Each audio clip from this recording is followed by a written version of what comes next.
kita yang namanya menjalani ibadah gitu ya, terkadang ada sisi kendornya, ada sisi betul, on fire-nya. pasti. Itu kenapa sih di badan kita tuh begitu kok? Karena memang kita kan dibedakan ya. Allah nyiptain ada yang benar-benar taat, gak bisa protes kayak malaikat. Tapi jin dan manusia itu diberikan orang nyebutnya free will. Dan dengan free will-nya itu, kehendak bebasnya itu, kebaikannya nanti dikembalikan lagi ke manusianya. Kamu udah berbuat baik, aslinya kamu yang dapat kebaikan gara-gara itu. Dan kalau kita berbuat buruk, aslinya ya kita lagi nabung keburukan buat diri kita sendiri. Jadi kalau kita lagi benar-benar on fire, memang harus terus dipaksakan untuk terus Bahkan nggak dilakuin. cuma pas on fire ya. Karena kalau bisa lagi down, nasihatnya kalau lagi futur ya, istilahnya kan futur. Lagi turun, lagi iman. Nasihat yang paling pertama, tolong jangan pernah sendirian. Karena kalau sendirian kita ngerasa nggak ada yang ngelihat, jadi kayak udah nggak ada yang tahu ini. Gitu. Minimal kita ketemu sama orang, kan malu, mau nonton yang gak baik malu, pengen bicara buruk aja kadang kita malu. Makanya kudu maksain, karena males ngaji, paksain ngaji, males sholat, paksain sholat. Karena memang kan masih lebih baik memaksakan diri ke surga daripada sukarela ke neraka. Benar, ya kadang kalau misalnya kita kalau udah ngelos atau kita berada di lingkungan yang mulai masuk ke dalam lingkungan yang udah beda lagi sama lingkungan kita sebelumnya, kita tuh gampang kayak ngeblend kayak air ya. Gampang, dan harus dikondisikan ya, kita ketemu dengan siapa. Karena kan Nabi udah ngingetin kalau kita gaulnya sama di sebelah kita ada toko parfum, kita pasti ikut kecipratan wanginya. Nah kalau sebelahnya pandai besi, bau bakaran, ya ikut kita cium bakaran. Makanya kalau bergaul di butik ini kan jadi tampilannya jadi cakep kan kok. Gila, keren.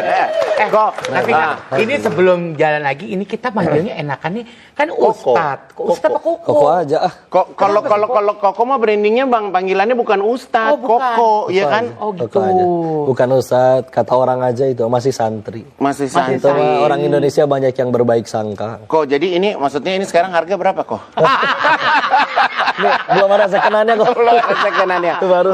Mungkin ini Koko ceritanya kan udah sering di mana-mana bercerita ya, tapi kalau misalnya Igun sama Pampa mungkin sama customer aku kan belum pernah dengar gitu. Jadi kilas balik Koko sampai hari ini itu dulu Koko di mana kok? Perbatasan Thailand sama Kamboja. Itu Koko ngapain kok? Bisnis judi online.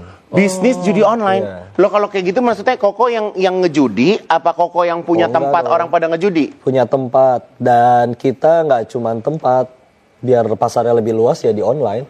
Jadi pemain-pemain kita ya di Indonesia dulu. Oh, jadi sebelum rame di Indonesia orang pada judi online Koko udah paham dari zaman dahulu kalanya tuh. Orang baru mulai, saya udah andukan, udah beres, udah. Sama kayak kakak. Iya benar, iya kayak Anwar. Kayak Anwar kita udah kelar, dia baru pakai mahkota. Mau kemana lo si Anwar? Iya kan? Kok, tapi waktu itu kehidupannya kayak apa kok?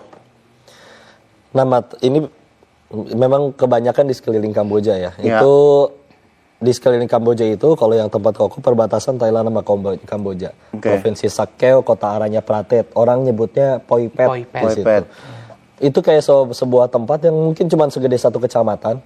Karena sudah keluar border Thailand, tapi belum masuk border Kamboja. Jadi di tengah-tengah. Dan itu sudah memang kayak dilokalisasi oleh pemerintah Kamboja khusus untuk industri seperti itu.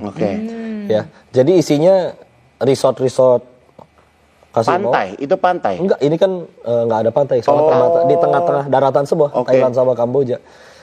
Isinya kasino, dan mohon maaf tempat hiburan di sana cuma kasino sama tempat dugem sih. Iya, dan prostitusi juga ada. Cuman benar-benar mall juga waktu itu belum ada. Kalau ada pun sekarang mungkin cuma kayak swalayan yang kayak tos serba gitu, tempat serba ada.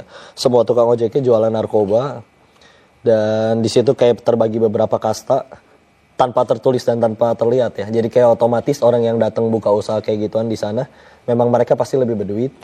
Dan yang di bawah orang-orang Kambojanya justru. Yang di bawahnya justru malah yang bleye-bleye yang tinggal. Iya, yang kayak mohon maaf ya, yang gotong-gotong berat-berat gitu, yang kerja-kerja yang kasar. Itu berapa tahun Koko dari situ? 3 tahun 1 bulan 10 hari. Sampai dihitungin kok. Karena ingat tanggal berangkat dan pulang. Karena seberat kondisi di situ sampai dihitungin atau gimana? Qadarullah masih ingat aja tanggalnya. Jadi kayak nggak tahu dari dulu kalau bicaranya angka atau kayak dulu di kelas sejarah ada tanggal-tanggal itu cepat aja ingatnya. Dan ingat aja berangkat tuh 5 Februari 2014, pulang 15 Maret 2017 kan tinggal dihitung. Langsung ketahuan. Kok tapi kalau misalnya Gun mau tahu nih, Koko itu berarti lahir di keluarga memang semuanya Islam? Apa Koko mualaf? Ayah mualaf karena ikut ibu. Oke. Ayah keluarga ayah Chinese Tionghoa orang Hokkien. Ya. Aslinya dari Belitung. Ya. Yang masih lahir di Tiongkok sana kakek nenek ke atas. Terus tahun 66 mereka pindah ke Bogor, ketemu mami di Bogor. Tahun 90 jadi Koko tuh memang udah Islam sebelum ke sana. Cuman Islamnya kayak Igun kemarin Islam KTP doang kali ya. Belum menjalani. Karena apalagi tinggal sama nenek. Popoh ya kita manggilnya. Beliau Buddha, kami makan babi dan TK sampai SMA saya sekolah Katolik, bisnisnya di Thailand. Jadi baru benar-benar belajar Islam ya pulang dari Thailand itu 2017. Apa yang membuat Koko di sana akhirnya wah apa yang gue lakuin ini kayaknya nggak sesuai sama isi hati gue lagi nih gitu. Semua pengen seneng ya. Dulu si bodoh ini mengiranya kayaknya seneng itu dari banyak duit. Ternyata orang pengen kaya kan alasannya satu, karena belum pernah kaya. Lebih tepatnya gitu. Jadi kalau judulnya dunia, kalau rangkumin ya. Kalau judulnya dunia kayak gue masih bisa bosen ternyata. Hari ini misalkan kita terima duit 100 juta. Bagi sebagian orang kayaknya itu udah gede banget. Gede banget, senang banget, luar biasa. Tapi tolong rasain terima duit 100 juta setiap hari bertahun-tahun. Baal. Kalau ada yang berkata, wah masa iya sih terima duit 100 juta bisa bosan? Berarti lu belum pernah sekaya itu, udah gitu. Iya, makanya aku tuh kalau orang mau ngasih 100 juta, jangan kasih aja aku Dilan Sereal. Ada. Iya kan? Masuk. Gitu. Ya udah dikasih Dilan 100 jutanya buat aku aja. Aku punya. Ini model-model orang yang belum pernah kaya nih kok. Iya kan? Kok, tapi berarti waktu di sana tuh Koko udah bener-bener kayak ya ibarat kata uang udah nggak ada harganya kok ya? Mudah sekali didapat karena bandar itu orang yang punya kebutuhan juga loh. Cuman kan dia mikir, ini juga pesan ya bagi semua orang yang ngira bisa kaya dengan main judi. Kita ngelawan bandar yang sama-sama orang, dia juga sama-sama pengen sekolahin anaknya. Bahkan mohon maaf di sana bisa jadi dia pengen juga jajanin selingkuhannya. Jadi dia nyari sistem di mana dia bisa selalu untung. Kalau memang ada cara kaya untuk kaya sampai mati dengan cara main judi, ada orang mau jadi bandar, orang rebutan lapak di pasar aja bisa bunuh-bunuhan, apalagi bisnis haram miliaran. Ya judi kan orang yang dibilang uang setan dimakan jin ya kok. Ya kan kalau misalnya kayak di Singapura bentuknya bagus gitu kan, Marina Bay Sands, orang datang keren-keren ya kan. Dia bilang mau main judi antar kalau menang kan bisa jajan parfum, bisa beli minyak wangi. Giliran udah masuk kagak bisa pulang, uangnya habis semuanya karena rasa penasarannya itu juga tinggi ya kok ya. Makanya bukan kecanduan sebetulnya, cuman kan nggak semua orang rela kehilangan duit segitu banyak gitu. Kayak contoh hari ini menang nih dari 500 jadi 20 juta.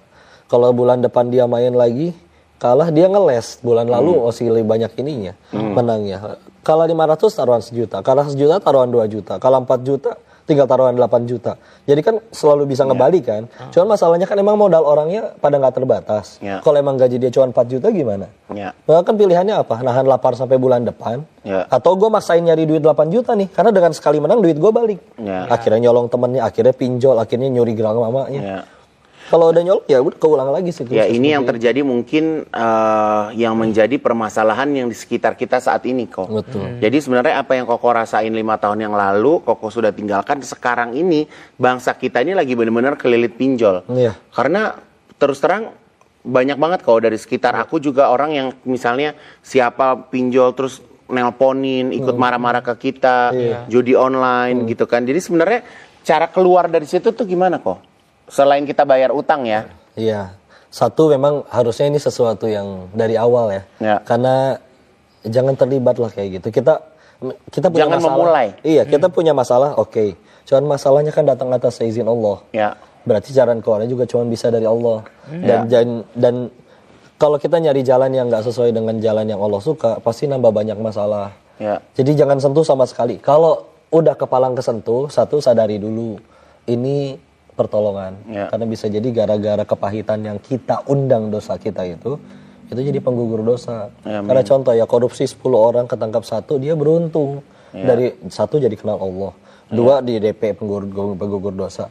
Karena bayangin nyolong tanpa pernah dihukum kalau dia nggak ketahuan nggak bakal berhentinya kok. Nggak akan berhenti. Terus dia aja ya kan. Berhenti jadi maling. Dan bayangin kalau misalkan nyolong berhasil terus, maksiat berhasil terus, tanpa pernah dapat yang pahit-pahit di dunia, dibayarnya nanti semua setelah mati. Asli lebih repot. Iya lebih repot dan berat banget. Lebih repot. Kenapa kita berat? Ya bisa jadi karena memang kita Tuhannya belum Allah. Buktinya ketinggalan sholat nggak pernah nangis, hilang duit baru nangis. Kita ilahnya masih duit. Iya. Makanya aku tuh karena cinta banget sama Allah, walaupun berat badan berat nggak ngerasa berat. Kayak berasanya ringan gitu. Iya aku juga ngeles kan. Kok tapi kalau buat Koko sendiri ya, Koko punya kenangan masa lalu yang begitu kelam gitu. Pas di saat Koko tuh mulai masuk ke sekarang yang kehidupan jauh lebih baik, apa triggernya waktu itu? Ya tadi satu ya, dunia itu bisa membosankan. Ketika bosan saya jenuh dan gelisah mikirnya, oh mungkin gue cuman kurang kaya. Gaul sama yang lebih kaya. Nah itu baru benar-benar ngelihat orang-orang yang dibilang kayak gitu tuh. Duit setan dimakan jin tuh. Nah iya duit mereka banyak. Tapi mereka tuh bisa iri gitu ngelihat ibu yang lagi disuapin jeruk sama anaknya. Anaknya benar-benar berarti sampai tuangan bijinya aja udah standby di bawah mulut ibunya. Sini bu, saya buangin. Dia nunjuk anak gua nggak pernah tuh kayak begitu. Udah kita lagi di restoran bagus, dia lagi di warung tenda. Anak lu kan kuliah di London sama di Jerman, coba ngibur kan. Anak kurang ajar, ditelepon di reject, minta duit baru nelpon. Video lu kan baru lu beliin mobil mewah mahal. Nih supir kirim foto dia baru berzina bawa berondong di situ. Jadi nggak ada yang pengen selamanya kayak gitu. Bahkan mohon maaf lagi mabok aja. Kadang kita ngobrol ya kalau habis Piala Dunia panen kan tuh. Piala Dunia taruhan dong tuh. Iya, kan orang banyak taruhan bola. Kan, karena lagi rame-ramenya bola kan. Karena itu biasanya panen, begitu panen kita party karena tempat hiburan cuma itu aja. Dalam keadaan mabuk kita kadang ngobrol 1 tahun lagi ngapain, buka 5 web judi lagi.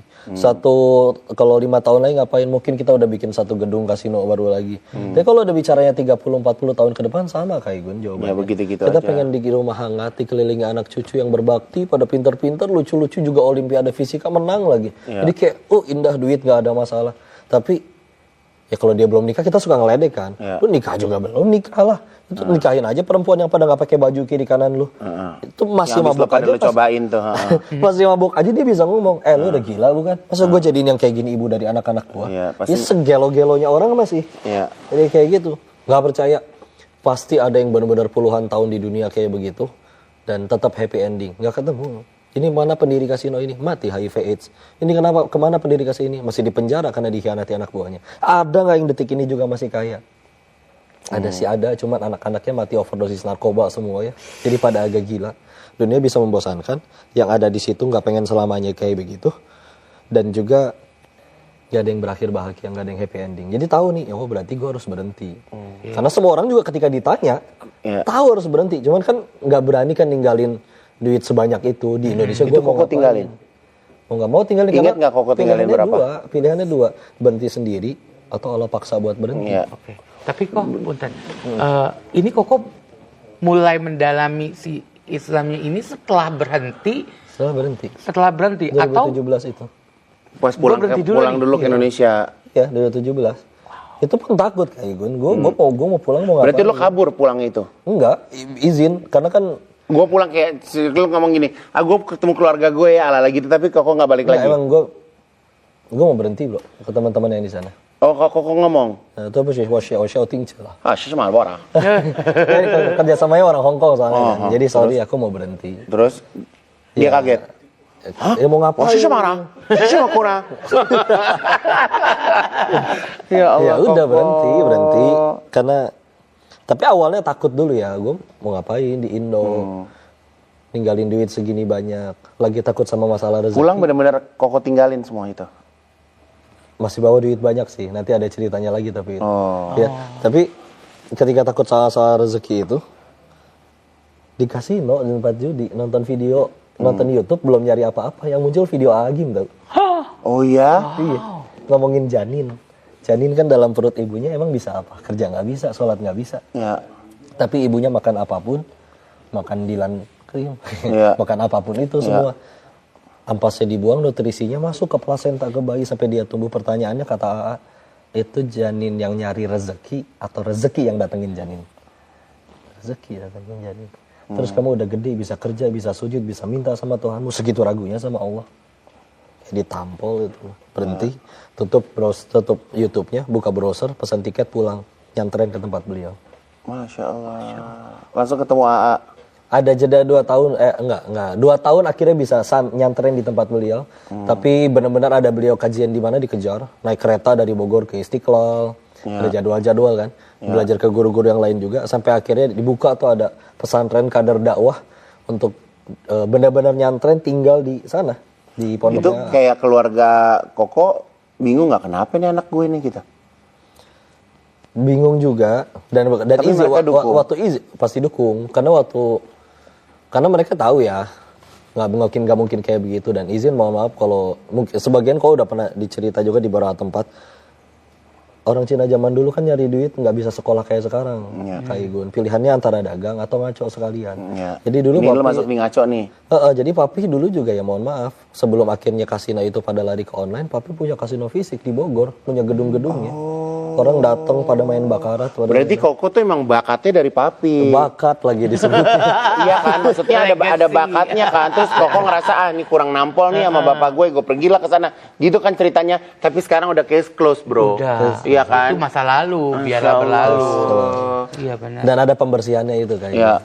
Jadi dulu pulang dengan perasaan positif. Karena kan bacain janji-janji Allah atau Nabi di hadis, di ayat-ayat terkait orang yang hijrah, yang tobat. Sambil masih ada sisa duit yang kadang suka ada yang nanya kan, duit yang di sana gimana, dibalikin nggak atau udah dibuang nggak? Ya jujur, ya Allah saya nggak sanggup buangnya. Mungkin kata Allahnya juga, cenah mau tobat, masa sisa uang haramnya nggak dibuang, aduh nggak bisa ya Allah. Akhirnya dikemanain? Akhirnya banyak ditolong orang, sama Allah dikirim banyak penolong, yaitu tukang tipu datang semua. Oh ya? Temen dari kecil, lu berhenti yang di Thailand. Pas banget, lu kan pasti bisnis dong di Indo. Ini proposal, kita teman dari lama, lu tinggal taruh duit segini, tiap bulan keuntungan lu segini. Menguntungkan bukan? Apa ini jawaban dari hijrah dan tobat gua ya? Setelah ditransfer dari hari itu sampai ini gak kelihatan lagi batang hidung. Yang sama-sama jujur aja, bangkrut, dibikin gak laku dagangan. Akhirnya sampai benar-benar habis, sampai di Dago tuh Car Free Day, jualan kaos kaki duduk di trotoar. Koko? Terus akhirnya pandemi, lowongan yang paling banyak waktu pandemi adalah kurir ekspedisi, naik motor nganter-nganterin paket, kang paket. Jadi kurir di JNT waktu itu, nganterin paket. Parah, ngambek. Ngapain bebeakan kieu, mendingan gue balik lagi ke Thailand. Tapi akhirnya nyampe di satu titik pemikiran gue, iya ya ini kan pertolongan, sisa uang haramnya jadi nggak ada yang kemakan. Buang sendiri nggak sanggup. Ya udah ditolong. Cuman kenapa waktu itu saya ngambek? Ya Tuhannya duit tadi. Buktinya ketinggalan sholat, gak ngambek, hilang duit, baru ngambek. Tapi itu masuk dalam cobaan hijrah gak sih kok? Kayak misalnya saat... Cobaan itu tergantung sudut pandang loh. Waktu itu saya ngerasanya itu hukuman atau ujian atau azab atau apa. Tapi setelah di titik ini ngerasanya itu adalah pertolongan. Tergantung kita lihatnya. Tergantung, iya. Kayak ibarat tapi kan pada waktu itu Koko ngerasa berat dong. Maksudnya, ya Allah kenapa di saat aku kembali kepadamu, Allah kasih ujian sebegini beratnya. Waktu lagi zaman maksiat nggak ada ujian. Iya, duit gampang banget. Ada sih ujiannya. Kayak contoh pengeluaran yang tidak disangka-sangka yang nggak jelas juga ada. Misalkan contoh ya, Ade belajar nyetir nabrak, tahu-tahu harus gantiin. Jadi sekarang jadi pengeluaran nggak jelas yang diundang karena dosa, dan mudah-mudahan semua dosanya udah berhenti ya. Jadi nggak ada lagi juga. Jadi memang itu ada, kalau di kasus aku ada 3 tahun bener-bener itu ngapain aja gagal. Kayak bener-bener lagi dibersihin. Itu struggle ya. Kayak bener-bener lagi dibersihin. Tapi setelah lewat itu, terus ya bener-bener udah berusaha taubatan nasuha, benar-benar berusaha pengen jadi baik, mudah-mudahan baik betulan di hadapan Allah. Itu otomatis kayak yang tahu-tahu, oh ini ada rezeki dari mana? Iya saya pakai foto Koko untuk jualan travel umroh misalkan. Jadi udah sekaligus nanti ini silakan berangkat gratis, dan ini juga ada rezeki karena saya udah berazam karena udah gunain foto Koko untuk jual ini. Ujuk-ujuk dapat duit. Jadi kayak udah dibalikin, pembersihan aja itu mah. Jadi pas kemarin Koko balik ke Indo tuh justru Koko nggak ada di rumah tuh, keluar dari rumah tuh, makanya ke Bandung kemana gitu ya. Di Bandung nyantren, beres dari Darul Tauhid juga kan kuliah laginya jurusan hadis di Bandung juga itu 3 tahun. Walaupun bisa online akhirnya pandemi kan. Jadi baru benar-benar tinggal di Indonesia, di Bogor lagi ya, itu di 2020. Kok tapi kan kayak misalnya kayak contoh ya kok maksudnya aku juga punya cerita-cerita masa lalu juga gitu. Tapi di saat aku kembali kepada Allah kan aku tetap ada profesiku gitu. Nah, apa yang membuat Koko akhirnya pengen kembali ke masyarakat gitu, maksudnya berdakwah gitu. Maksudnya kan Koko bisa bisnis, bisa apa gitu. Apa yang membuat Koko pada waktu itu tuh udah deh gue mau dakwah aja deh gitu, lillahi ta'ala gitu. Satu, ada permintaan dari guru. Itu juga diminta nyampein apa, nyampein aja. Kita nggak pernah disuruh ngubah orang. Orang jadi baik setelah dengar nasihat kita, Allah yang ngubah, kita nggak usah ngaku-ngaku. Orang nggak jadi baik setelah dengerin kita, selagi niat kita benar tetap jadi pahala di sisi Allah, nggak ada ruginya. Dua, untuk rem, Ivan. Karena yang lama masih ngajak-ngajak jelas ya. Tapi kalau misalkan siangnya kita duduknya di pengajian, malamnya masa maksiat lagi. Jadi kan seenggaknya serius gue jadi manusia semunafik gitu. Kita aja nggak suka sama orang munafik. Masa kita biarin diri kita jadi manusia kayak gitu. Jadi punya remnya lebih, tuasnya lebih kenceng kan. Yang ketiga, ya ingat dosa aja sih. Kadang suka ketika lagi capek mikir gitu, ya Allah, ini orang-orang pada bisa ke surga nggak ya? Meskipun mungkin sholatnya telat. Terus ngejawab lagi pakai diri sendiri. Bisa kayaknya. Kenapa? Karena mereka semua nggak punya dosa sebanyak saya. Ini dengan dosa sebanyak itu harusnya pantas Allah matikan. Tapi bukannya Allah matiin malah diizinin. Bisa ngaji, ketemu para guru, bisa belajar, ketemu orang-orang baik, ketemu apapun yang sekarang sedang dimiliki. Terus kita masa nggak mau belajar lebih banyak, berdakwah lebih banyak, menyebar kebaikan lebih banyak, segitu nggak tahu dirinya kita sama Allah. Jadi kadang kalau mungkin ada yang lain berdakwah untuk para pahala, mungkin mah mereka layak. Koko mah diizinin buat jadi penggugur dosa yang lama juga udah alhamdulillah banget. Udah tobat juga, nggak tahu Kak Ivan. Emangnya kita tahu? Emangnya selama ini kita tobat dapat SMS selama tobat Anda telah diterima kan enggak? Dan tapi yang bersyukurnya kita tuh masih diberikan kesempatan di saat kita masih sehat ya kok. Sehat. Kita masih sehat, kita masih muda, Masya Allah, kita masih bisa melakukan banyak kebaikan gitu. Kalau coba kalau misalnya Allah kasih skenario kita tobatnya udah aki-aki, udah nini-nini, udah telat, ya kan, udah ibarat kata mau bangun aja susah, ya kan, asam urat udah nyebar, makan pink kan? Asam urat, makan sedang kolesterol. Tapi sekarang selama Koko berdakwah nih, apa sih yang paling apa kok kalau misalnya itu kok istilahnya kok orang-orang yang datang ke kajian apa istilahnya namanya jamaah. Jamaah Koko tuh paling seneng kalau ngobrol sama Koko tentang apa? Apa yang paling apa aja seneng kayaknya. Apa yang paling kalau ini kok perselingkuhan dibahas juga gak? Bahas. Rumah tangga. Aku pengen tanya boleh gak kok? Boleh silakan. Kenapa sih kalau misalnya cerita perselingkuhan aku lihat di TV ya di media-media, kenapa kalau cerita perselingkuhan selalu yang salah perempuannya? Laki-lakinya nggak pernah salah kok. Terus cenderung kenapa laki-lakinya diem, perempuannya yang disalahin? Nih gue cerita tentang elu, jadi lu tenang aja. Lu tenang aja. Kaget gue. Iya tapi ini semoga ada jawaban ya, karena maksudnya setiap perselingkuhan, kenapa yang disalahin perempuannya? Banyak media-media yang akhirnya nge-upnya perempuannya gitu. Iya, kenapa laki-lakinya nggak disalahin kok? Satu, media mah tergantung jualannya, apa yang rame. Kita tahu ya, kadang ketika ada yang bilang, oh sekarang banyak perselingkuhan, Koko berani jawab, enggak, banyak kadang nggak selingkuh. Cuman berita nggak selingkuh kan nggak bisa dijual. Yang bisa dijual yang mana? Yang heboh, udah. Mereka nggak peduli nih orang mau hancur jatuhnya kayak gimana, selagi gue bisa dapat target nih jualan berita, beres. Dan dua, karena memang kita masih banyak salah fokus. Aslinya setiap masalah itu, kalau kita salah fokus pasti stres. Contoh, terjadi perselingkuhan. Terserah siapa aja yang salah, mau ceweknya yang selingkuh atau suami yang selingkuh. Kalau yang dipikirin gara-gara selingkuh itu adalah kontrak sinetron diputus, endorsan sepi, followers kabur, pasti stres. Terus siapa dong yang dipikirin? Gimana caranya gara-gara kejadian ini aku jadi diampunin Allah. Anggaplah dia punya duit bisa nyewa pengacara mahal, nama kembali bersih, netizen kembali cinta. Belum tobat di hadapan Allah, mau kabur kemana? Anggaplah netizen masih mencaci, tapi malamnya udah tobatan nasuhan, nangis, ampun ya Allah saya nggak pengen jadi orang seperti ini, terus pengen jadi orang baik, pengen engkau ridho. Allah sudah ampuni, satu dunia mencaci, siapa yang bisa nyelakain kalau Allah sudah ampuni? Kita kadang masih ngelihatnya dunia gimana cara orang ngomongnya, gimana cara dia packagingnya, nanti ada yang kemakan sama orang yang playing victim dan lain-lain. yang di public figure-kan dianya masih salah fokus, ngerasa bahagia itu dengan dunia dan popularitasnya. Yang nontonnya juga, ya inilah yang bikin Koko jadi pengennya ke dakwah itu karena memang bismillah ya orang sembuh dari masalah-masa lalu, oke ada yang sembuh dengan ketemu psikolog atau psikiater, tapi nggak semua punya biaya loh. Ya. Tapi dengan dakwah kan suatu saat akhirnya hidayah masuk, Allah bukakan, ada yang tobat dengan sendirinya gitu, bismillah. Karena aslinya nanti juga ujung-ujungnya kayak kata Kak Ivan, capek, nggak ada orang pengen jadi playboy seumur hidup.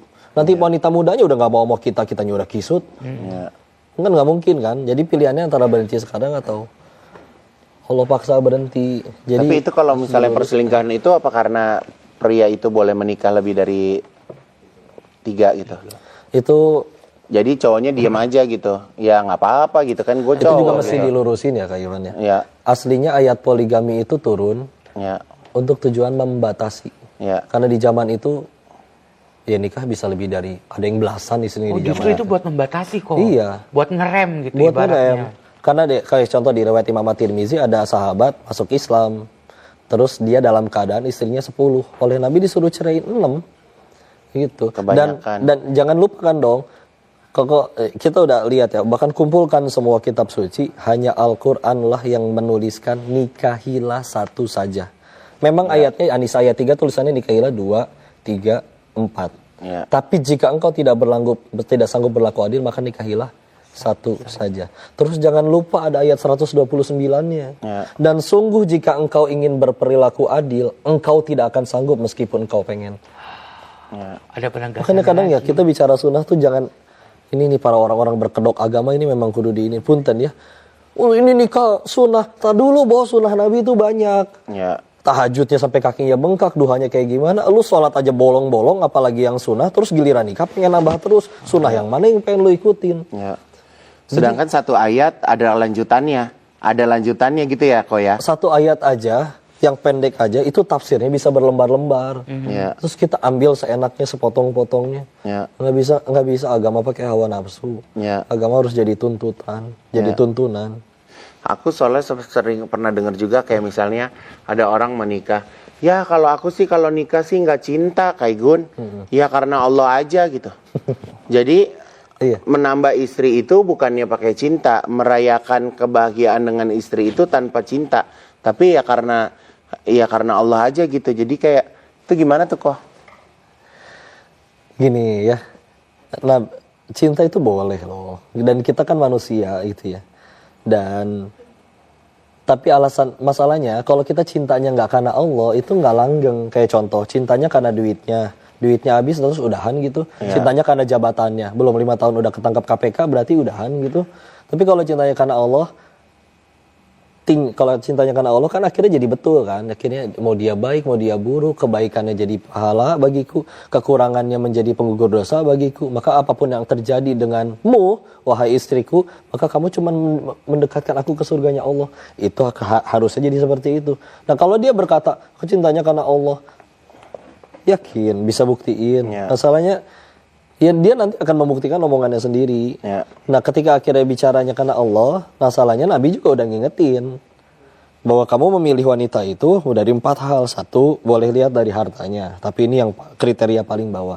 2, dari nasabnya, dia keluarga orang-orang baik-baik gitu ya. Yang ketiga, kalau orang Jawa tuh bibit babet bobot itu. Yang ketiga adalah kecantikannya. Itu boleh, karena kan kita bakal tinggal seumur hidup gitu. Maka boleh kamu memilih yang benar-benar kamu suka gitu. Orang kita kalau lagi kayak ta'aruf dan dia bercadar, itu diizinkan untuk nazar, dibuka sebentar dikasih lihat.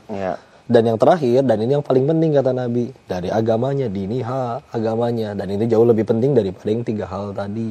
Masalahnya ketika akhirnya Nabi ya dulu ngerakuin seperti itu, 1 kan dia wahyu, 1 petunjuk, dan semua istilah Nabi itu mewakilkan semua jenis karakter wanita yang ada di dunia. Begitu juga para sahabat, kalaupun ada yang menikah ya kita bisa berhuzur. Kalau sekarang ya pelakunya ini kudu kayak gimana dianya ketaatan kepada Allahnya. Jadi jangan sekedar masalah nikahnya aja yang ditambah. Jadi jangan suka dipelintir kayak gitulah. Susah lo berlaku adil. Karena dan ada ancamannya bagi kayak contoh ya. Kamu kalau Rasulullah SAW bersama maknanya dia berpoligami lalu tidak adil dengan maka dia akan datang ke hadapan Allah dalam keadaan bahasa Indonesia mah tengkleng gini. Gitu kelihatan di hadapan Allah. Atau mungkin kalau sekarang di masyarakat ya nikah kan cuma saya terima nikah dan kawinnya gitu kan, gampang. Cerai juga gampang gitu. Jadi sekarang kasus perceraian kan juga makin banyak kan kok. Jadi orang tuh kan kayak mikirkan, jadi gini, misalnya gini, aku suka sama Pam-Pam. Udah deh gue halalin dulu deh Pam-Pam, abis itu kan gue bisa pakai Pam-Pam gitu kan, kasarnya kan. Bener nggak? Kalau kita mikirnya, kalau kita mikir ntar kalau Pam-Pam udah nggak oke, ya udahlah cerai aja lah gitu, kayak maksudnya kalau udah nggak ada feeling gitu. Iya sabar Pam. Kalau maksudnya isu perceraian kan sekarang juga udah lagi marak banget juga kan kok, kayak orang cerai itu kayak orang putus lagi pacaran aja gitu kan kok. Digampangin. Makanya di sini ya ngerti agama dan iman itu bermain. Karena kalau dia benar-benar paham betul tentang itu, iya memang cuma ngomong gitu ijab qabul, tapi itu tuh Al-Quran menggunakan katanya mitsaqun ghalidh, itu kayak perjanjian erat dengan Allah. Jadi di dalam Islam tuh wanita tuh saking mahalnya, satu-satunya cara kamu pengen nyentuh dia adalah kamu halalin dia dengan ijab qabul, ketemu walinya, dan termasuk kamu harus beri tempat tinggal, makan, pendidikan agama, dan gandeng tangan dia ke surga. Selain dengan cara itu, jangankan kita nyentuh dia, natap wanita aja sebetulnya kita laki-laki nggak berhak. Dan itu luar biasa, karena di zaman akhirnya Islam menurunkan, memperlakukan wanita seperti itu. Baca sirah deh. Dulu di zaman sebelum Nabi berdakwah itu, wanita diperjualbelikan, bisa saling tukar istri, kelahir anak perempuan dikubur hidup-hidup. Nggak ada harganya perempuan itu demi Allah di zaman itu. Benar-benar alat pemuas nafsu. Nggak dianggap. Tapi dengan akhirnya sekarang dimuliakan, pakaiannya benar-benar ibarat kita beli gorengan sama beli berlian kan bungkusnya bagusan berlian. Nggak semua orang bisa megang berlian. Kalau wanita lebih mahal lagi, nggak semua orang boleh sanggup. Jadi ketika udah benar-benar nganggap itu sebagai sesuatu yang berat, dia nggak akan ngeremehin, ngegampangin. Makanya ini juga penting banget bahwa Imam Ibnul Qayyim sampai bilang agama itu seluruhnya akhlak. Jadi kalau pengen ngelihat orang udah bener atau enggak agamanya, jangan lihat berapa banyak dia gerak sujud. Iya sholat itu bagus, tapi lihat coba akhlaknya kayak gimana. Kalau misalkan dia pakaiannya agamis dan tapi kadang pakaiannya agamis juga akhlaknya nggak sesuai juga itu banyak juga. Dia. Kan Nabi bahkan ada yang tanya ke Nabi, "Hai Nabi, ada orang sholat, puasa, sedekah, tapi tetangganya tidak selamat dari lisannya." Tetangga loh ya, bukan orang tua, bukan anak, bukan pasangan. Kata Nabi, dia di neraka. Nah, orang harusnya makin benar ibadahnya, makin jadi kebaikan bagi orang. Izin ya, kalau sekedar yang tambah banyak ruku dan sujud, orang Jepang bisa loh bikin robot yang 24 jam sholat. Tapi dia ngelihat orang ketabrak, dia nggak akan nolong. Karena robot dia nggak. Sedangkan kita nggak pernah disuruh sholat 24 jam, Ivan. Tapi ibadah kita yang segitu-gitunya itu sanggup membuat kita jadi manusia yang seperti apa. Ingat, ngaji itu tujuannya untuk makin jago nyari kekurangan diri, bukan makin jago nyari kekurangan orang. Nyari kekurangan orang jago, kekurangan diri nggak peduli, terus aja berbuat yang justru seharusnya kalau kita bisa ngaji, mengamalkan semuanya, justru benteng kita semakin kuat ya, karena kita semakin tahu larangan-larangannya ya. Kok kenal orang-orang yang karena akhirnya masuk circle kayak gitu ya, ngaji gitu ya. Ada orang-orang yang misalkan kayak kita lagi karya wisata atau kayak rihlah, dia datang ke kamar mandi, dia nggak bawa odol, sikat giginya ada, dia bisa keluar lagi loh. Maaf ini ada odol punya siapa, saya boleh minta nggak seujung kuku aja? Punya saya, pakai aja. Kalau orang mah biasa mengambil aja gitu ya, dia pakai keluar ya. Ya Allah, Insya Allah. Pak, kenapa nggak pakai dulu, itu cuman odol, nanti keluar tinggal minta. Kan itu belum minta berarti belum halal bagi saya takut nggak ada umur keluar dari kamar mandi. Perkara gitu aja dia nggak berani ngambil. Kalau udah orang apalagi jahat ke orang, ngomong jahat ke orang, nyakitin hati istri. Beragama tuh kayak begitu. Aku pernah posting nih, aku dapat kata-kata juga cakep deh nih. Aku pernah posting beberapa hari yang lalu ya, ini menurutku sih kata-kata ini cakep ya. Apa tuh coba? Kurang-kurangin ikut campur masalah orang lain, apalagi effort menghujat dan berkata buruk. Ingat, kalau salah jadi fitnah, kalau benar jadi gibah. Jadi terkadang nih zaman sekarang orang tuh lebih sibuk untuk bisa ngurusin permasalahan orang lain daripada mengurusi dirinya sendiri. Sampai kadang lupa. Kita lupa kalau mati itu nggak ditanya kelakuan orang, tapi ditanya kelakuan masing-masing. Jadi ya Aslinya yang ingat ya teman-teman, yang paling bahaya dari diri kita tuh bukan julitan orang, bukan siriknya orang, tapi justru dosa kita sendiri. Yeah. Tapi gara-gara kita dosa orang jahatin ke kita, itu pun aslinya pertolongan. Gara-gara itu dosa-dosa kita berguguran. Jadi ya, yuklah mulai ubah sudut pandangnya gitu. Nggak bisa hidup. Karena kita kalau hidup seenak diri sendiri, nanti kan yang kita sendiri yang kena batunya. Nggak bisa hidup kayak gitu. Yeah. Nah ini kok ada lagi kok. Kan di beberapa episode awal ini kakak sempat ketemu bintang tamu ini. Yeah. Terus kakak kenal deket lama, kakak sering banget minta maaf sama bintang tamu itu karena kakak ngerasa kayak gue sekarang mempersiapkan kematian. Iya. Ya kak ya. Ini yang mau aku tanya ini kok gimana nantinya kalau misalkan kita amit-amit udah meninggal nih, tapi belum sempet minta maaf sama orang yang pernah kita sakitin, gimana tuh kok? Kata Nabi Rasulullah Muhammad SAW bersabda yang maknanya akan ada hari di mana tidak laku lagi dinar dan dirham. Semua harta kita udah nggak laku, yaitu nanti di alam setelah kematian. Lalu yang benar-benar jadi pegangan kita cuma amal soleh kita. Nanti akan datang menuntut keadilan. Di situ keadilan ditegakkan sebenar-benarnya. Maka nanti akan datang orang dan ketika dia minta kebalasan gara-gara dia pernah dizolim sama kita, maka pahala kita digunakan untuk bayar dia. Dan kalau misalkan pahala kita udah habis, dosa dia kita yang angkut.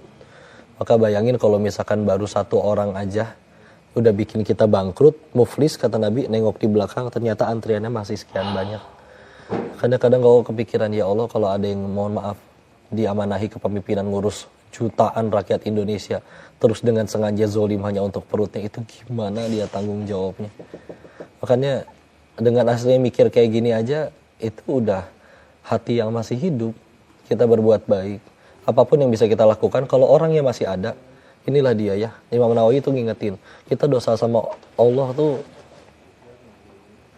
sujud Allah pasti ngampunin, bismillah. Tapi dosa ke orang, dia nggak ridho, itu akan dituntut benar-benar di sana. Makanya mikir berkali-kali sebelum ketikan kita, ucapan kita, jahatin orang. Kalau orangnya masih ada, minta kehalalan, maafin saya, ridoin saya. Kalau orangnya benar-benar nggak ada, kita benar-benar udah dicari pun nggak ketemu, atau bahkan misalkan sudah wafat duluan atau gimana, maka kita cara terbaiknya kita berupaya jadi pahala jariah bagi mereka. Itu kan punya kalau rezeki, misalnya sedekah untuk atas nama dia. Kalau itu kan kok kalau misalnya kita datang ke kematian orang gitu kan, kami dari pihak keluarga minta dibukakan pintu maaf gitu kan. Padahal sebenarnya itu juga udah terlambat ya kok. Iya terlambat sih memang. Tapi iya, kalau kan? Alhamdulillah hatinya dibukakan untuk memaafkan ya alhamdulillah sih. Cuman itu dia ya. Kita tuh nggak laku sih. Semua yang kita lagi kumpulin benar-benar kejar itu nggak laku. Harta aja, kita harta nggak ditanya saldonya berapa. Ditanyanya dapatnya dari mana, dipakainya untuk apa. Ya. Kita nggak ditanya followersnya berapa, tapi akan ditanya kamu ajarin apa ke followers kamu. Ya. Kamu bikin konten apa. Kita punya jabatan. Berarti itu cobaan juga ya kok punya followers banyak. Titipan ya. Popularitas itu Kak Ivan cuman alat buat ngenalin Allah. Mumpung ada yang nonton, kita bikin mereka jadi tahu Allah. Ya. Kalau ngajarinnya yang ternyata na'udzubillah zalim, buat apa jadi dosa jariah? Benar. Ini ada pertanyaan lagi nih ya. Ini dari Anita dari Tanjung Pinang. Kok aku mau tanya ya, kalau punya anak kan doa anak soleh itu pahala mengalir yang akan membantu orang tuanya dalam kubur. Kalau punya anak. Tapi kondisinya sekarang ini kan ada juga orang yang berumah tangga tapi nggak punya keturunan atau belum menikah tapi udah keburu meninggal. Itu gimana kok? Terima kasih pertanyaannya ya. Nanti akan kita bacain lagi ya. Anita ya di Tanjung Anita Pinang. Di Tanjung Pinang. Terima kasih Anita. Kata Nabi, ketika Bani Adam wafat, maka terputus amalannya kecuali 3. Shadaqatun jariyah, ilmu yuntafa'u bih, ilmu yang bermanfaat, atau memang ada doa anak yang soleh. Tapi kan itu dia ada yang lain, ilmu yang bermanfaat, atau juga misalkan tadi shadaqah jariyah. Kayak Kak Ivan bangun masjid itu Masya Allah, mudah-mudahan banyak yang ngikutin. Amin. Tapi juga kan kayak contoh, ada ulama-ulama yang bahkan jangankan nggak punya anak, ada yang nggak nikah loh. Imam Nawawi itu nggak nikah. Tapi kita tahu, beliau udah wafat 8 abad yang lalu, kitabnya sampai sekarang masih dibaca. Atau kalian tahu buku Iqra nggak? Iqra, ya. Buku Iqra itu kalau kalian tahu, dulu terakhir Koko dapat infonya, cetakan resmi yang terjualnya 150 juta kopi. Berarti kebayang 150 juta orang bisa baca Quran, pahalanya ngalir semua ke beliau. Ya. Padahal itu foto kiainya ada di belakang. Ya. Pegang tongkat. Ya. Beliau dari umur 18 tahun nggak bisa jalan. Oh ya? Tapi beliau nggak mau nyerah dengan keadaan. Oke, mungkin beliau dengan tawadunya, aku bukan ahli tafsir, aku bukan ahli hadis. Bisanya apa? Huruf hijaiyah, ajarin orang ngaji. Allah ridho dengan amalan itu. Bayangin coba sekarang. Itu 150 juta itu cetakan resmi loh. Belum kalau misalkan ternyata bajakan. Iya, Dan bajakan kadang bukan kopi-kopi. satu anak satu ikro. Ya. Bisa satu ikro, satu TPQ isi 30 anak. 30 anak itu pahala yang ngalir lagi. Terus dari 30 itu ada satu nanti jadi kiai. Dia punya 1000 anak, dia ajarin pakai buku ikro juga. Coba itu pahala jariahnya. Bukan main ya. Koko, ini aku mau kasih lihat nih kok. Ini namanya Talk to the Mannequin ya.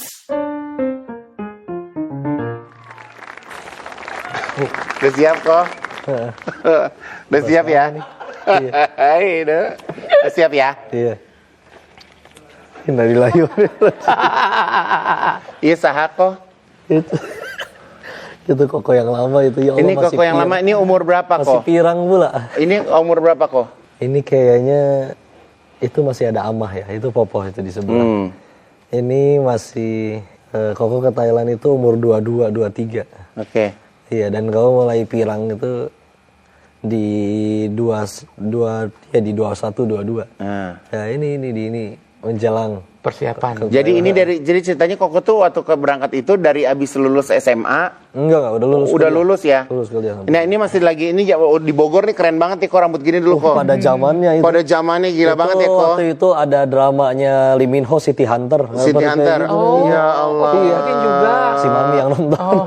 Jadi Koko kalau misalnya ngelihat Ko Denis yang dulu, kalungnya aja kalung Buddha itu. Astagfirullah. apa yang Koko mau sampein buat Denis yang ABG? Silakan belajar ya. Dunia ini kita diberi kebebasan sebebas-bebasnya. Dan nggak ada pelajaran yang lebih baik selain yang kalau Allah sendiri yang ngajarin. Orang nyebutnya dari pengalaman, orang nyebutnya dari kepahitan. Tapi yang paling beruntung dari itu semua justru bukan yang dapat segala-galanya, tapi yang bikin dia jadi tambah dekat kepada Allah. Izin kalau ini bicara istilahnya seolah orang dari masa depan, berbicara ke dirinya yang masih lama. Berbuat sesuatu itu jangan cari apa yang kamu suka, tapi tanya mana yang Allah suka. Dan kalau pengen lebih bahagia lagi, jangan bertanya apa aku sudah bahagia, tapi bertanya sudah berapa orang yang kubahagiakan. Kamu mungkin akan berpendapat, udah hidup tuh nggak peduli orang susah, orang sulit. Yang penting aku senang, yang penting aku bahagia. Semua orang bisa hidup kayak gitu, tapi ketahuilah nggak ada satupun yang berhasil hidup kayak gitu terus berhasil keluar dengan selamat. Dia hancur, dia remuk, tapi justru orang-orang yang bahkan bisa berhasil, bahkan udah mati pun kebaikannya masih diingat dan mengalir pahala jariah, adalah orang-orang yang justru hidupnya justru untuk orang lain, untuk kebaikan. Dan bukalah mata bahwa ternyata tempat kita sekarang lagi hidup ini bukan tempat tinggal, tapi tempat meninggal. Bukan berarti nggak boleh bahagia di sini, bukan. Tapi Allah memang udah nyediain tempat bahagia sesungguhnya nanti setelah mati di surganya Allah. Kalau pengen sibuk bertanya, jangan sibuk aku bahagia atau enggak, tapi sibuk kita mati kemana? Ke surga atau enggak? Jadi sibuklah hidup untuk itu. Silakan pelajari sebanyak-banyaknya. Kalau kau menyesali, kamu juga akan menyesali apa yang kamu lakukan nanti di Thailand. Tapi kalau kamu bisa mengambil pelajaran dan jadikan itu jalan kamu tambah dekat dengan penciptamu, semoga tidak ada yang sia-sia. Jalan. Dulu panggilannya siapa kok? Masih sama Koko juga. Panggil model dulu Koko Denis. Karena anak Koko tuh berapa bersaudara sih? 4. Dan anak pertama. Oh. Dan papi itu bungsu dan anak kesayangan. Jadi cucu dari anak kesayangan. Ya. Jadi tinggal lama dampingin nenek opo. Oke, Koko Denis si paling poni ya. Mungkin mau nyimpen Koko masih punya fotonya. Masih sama gak sih? Pakai kamera depan tuh kok fotonya kok. Kalau ngobrol sama Atu kayak nggak bisa sebentar ya. Padahal beliau ngomongnya selalu sedikit. Ya. Tapi itulah hikmah ya. Ya. Ini sama berarti kayak tadi. Iya. Koko mau sampein apa sama makasih udah jadi jalan Koko kenal Allah. Demi Allah sejauh belajar sama itu sibuk mikirin saya harus balas apa kepada beliau. Tapi setelah ditemukan nggak sanggup balas pakai apa, karena yang diberikan itu tidak ternilai. Hidayah itu mahal. Selevel pamannya Nabi, Abu Thalib, ayahnya Ali, yang dakwahin Rasulnya langsung, nggak masuk Islam. Tapi melalui A jadi kenal Allah. Maka nggak nemu gimana caranya untuk balas kebaikan Kak. Gue cuma bisa berharap mudah-mudahan diri ini bisa jadi pahala jariah buat A setiap harinya. Yang kalau misalkan nanti nggak tahu siapa yang Allah panggil pulang duluan. Tapi kalau misalkan setiap kali yang dilakukan di majelis dimanapun itu, mudah-mudahan bisa jadi pahala jariah bagi A. Mudah-mudahan itu bisa jadi balasan terbaik untuk A yang udah jadi jalan kenal sama Allah. Kalau Koko tuh sama AA sampai hari ini masih berkomunikasi baik? Terakhir ketemu kajian bareng. Kadang juga kalau AA nggak bisa minta digantiin. Dan kalau ada waktu kesempatan bisa ketemu, aja ke sana minta doa. Ya. Pengen. Jadi ketemu sama beliau. AA tuh bukan hanya sebagai guru, tapi menggantikan posisi orang tua juga ya. Betul, ya. Nah, punya ilmu, punya kebijaksanaan, sesuatu yang mungkin belum tentu semua orang bisa dapat. Koko tahu sekali sekian banyak orang pengen ketemu sama beliau, tapi bisa diizinin sama Allah, bahkan satu mimbar bicara cerita, ya jadi penasaran, ya Allah, engkau tuh segitu baiknya gitu. Diri yang penuh dosa ini malah diizinin ketemu orang-orang baik. Padahal ya Allah, aslinya mudah banget bagi Allah tuh matiin kita kapan aja atas dosa kita. Tapi bukannya dimatiin, malah diizinin ketemu guru, ketemu orang-orang baik. Ya udahlah. Justru kalau kita nggak jadi baik juga, berarti kita yang segitu nggak tahu dirinya di hadapan Allah. Insya Allah. Jadi aku tuh kalau tiap pagi, ini kan suka live ya di Instagram. Itu salah satu amalan beliau. Iya. Beliau jadi kalau ada orang sukses itu salah satu caranya biasanya punya amalan rahasia. Atau amalan yang orang lain gak bisa lakuin tapi beliau lakuin tiap hari. Yang kau tahu, dari tahun 92 sampai hari ini gak pernah gak ceramah subuh.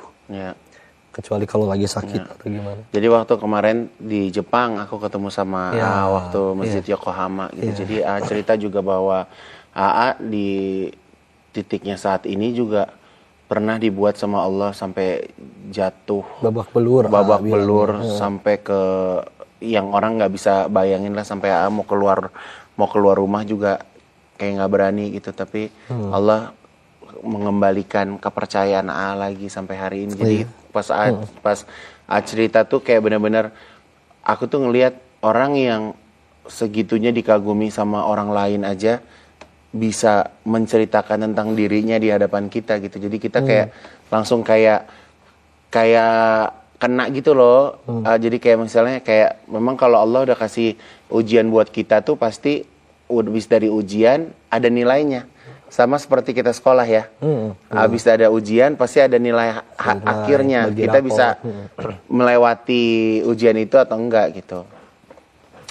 Oke, tenang-tenang ya, ntar kita ketemu lagi di Jepang ya. Buat istri, with you. Kalau istri itu ikut dakwah juga nggak, apa hanya nemenin aja? Ikut, bahkan ikut nyampein juga kan, ikut ceramah juga di kajian khusus muslimah gitu. Ya. Istri itu, Tayunda itu bagi Koko bukti, mudah-mudahan bukti tobat Koko diterima, dosa diampuni. Karena gini Kak Ivan, Koko tahu sekarang nikah dan sebelum nikah kan juga tentu mencari tahu infonya beliau seperti apa ya. Dan kita tahu ada ayat di Al-Quran, contoh misalkan Quran surat 24 An-Nur ayat 26, yang baik untuk yang baik, yang keji untuk yang keji ya. Bahkan mikir, ya Allah, ini laki-laki seburuk ini, sebanyak dosa itu, sehina itu, pantas nggak dapat istri yang baik. Karena kan kalau bicara kufu seharusnya mah nggak sekufu beliau. Mohon maaf ya, jelas tentu beliau nggak pernah jadi bandar judi, nggak pernah nyentuh minuman, nggak pernah itu sama sekali. Terus atas izin Allah, setelah akhirnya pertobatan dan akhirnya ngaji pesantren, ketemu beliau juga di pesantren. Terus akhirnya udah tahu udah harus menikah dan memilih yang terbaik, bismillah. Dan juga terbaik untuk jadi ibu dari anak-anak kelak. Maka nilai yang terbaik, cuman kan mikir lagi, ya Allah pantas nggak ini dosa sebanyak ini. Tapi akhirnya ketika ngelamar, pertemuan pertama di pesantren, pertemuan kedua saya ngadep ke ayahnya, pertemuan ketiga akad nikah, diterima jadi istri. Dan sekarang benar-benar mendampingi, melengkapi apa yang kurang dan banyak salah dari diri ini, ditutupi dengan kelebihan yang ada pada beliau. Ya udahlah, balik lagi, bukti kebaikannya Allah. Tapi waktu awal Koko pernikahan, Koko pernah sampein itu ke istri? Di hadapan keluarga. Ketika harus ta'aruf ya, waktu nazar ngadep ke orang tuanya, itu kan ditanya, ya cerita dulu latar belakangnya seperti apa. Koko ceritain ya, nothing tulus, ya terlahir di keluarga Tionghoa, kehidupannya seperti masalah seperti ini, dan sekarang seperti ini. Kalau memang Allah jodohkan, mudah bagi Allah membolak-balikan hati keluarga atau siapapun itu. Ya. Tapi kalau misalkan tidak, ya udah. Kalau misalkan ternyata dia tidak terima waktu itu, keluarganya tidak terima juga, ya udah, berarti ya, sederhana. Berarti sederhana. Aku belum baik, tugasku adalah menjadi baik bukan di hadapan dia, tapi di hadapan Allah. Ya. Tapi Allah mudahin. Sampai hari ini tuh. Ini Koko tuh anaknya kembar. Ya Allah, kok tapi nggak Cina ya kok? Hah? Iya, gen Teyundanya lebih kuat. Lebih mirip Teyunda ya? Oh, Cina bisa hilang juga ya kok? Entahlah nih. Siapa kok namanya kok? Yang kiri Muhammad. Aha. Yang kanan Ibrahim. Sekarang usianya berapa? 2 hari lagi tepat 9 bulan. 9 bulan, Masya Allah. 2 hari lagi dari syuting ini ya. Jadi kalau misalnya Koko tuh sebisa mungkin kalau ninggalin rumah, cepat pulang. Iya. Ketemu sama anak-anak. Udah, iya, tambah banyak yang dikangenin ya. Iya. Walaupun justru kita ini juga pesan ya bagi semua suami bahwa anak-anak perlu kehadiran kita, cuman yang juga benar-benar diperlukan adalah ke istri itu lagi tadi balik lagi sih. Karena kadang ketika istri ngelihat keluarga datang ramai semua ngerumunin bayinya, dia ditinggalin di pojokan sendirian. Kita jadi nggak diperhatiin. Maka, ya Allah, perhatikan, lebih penting hati. Karena ya jantungnya rumah tuh nyonya di rumah. Ketika dia bahagia, satu rumah tuh hangat loh. Tapi kalau misalkan dia tidak bahagia, satu rumah bisa berasa ya. Berasa. Ya Allah. Dan ini adalah buah dari kami. Mudah-mudahan ini jadi jalan tambah banyak syukur, tambah dekat sama Allah. Dan mudah-mudahan bisa jadi pahala jariah bagi kami. Mohon doakan mudah-mudahan bisa menjadi suami yang baik bagi Teyunda, bisa jadi ayah yang baik bagi mereka, dan lebih khusus juga anak yang baik bagi orang tua kami. Amin. Ya udah gitu aja lah, laki-laki mah makin kesini. Jadi ini si kembar sekarang udah lagi kuliah di ITB. Oh, belum. Baru 9 bulan. Koko, kita punya bingkisan loh buat Koko. Tapi bingkisannya ini bukan